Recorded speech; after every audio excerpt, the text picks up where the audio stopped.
shadow is at the western Ohio border. The sun is still 10,000 times brighter than a full moon, so make sure you have your eclipse glasses on. You know it's going to get dark because the lights came on. Here it is.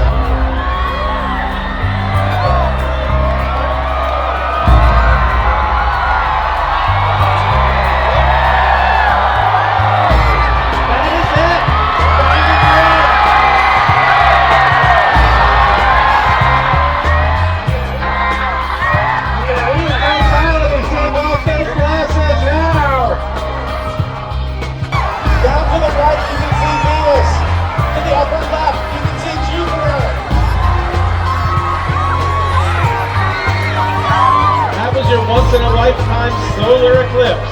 Here comes the sun.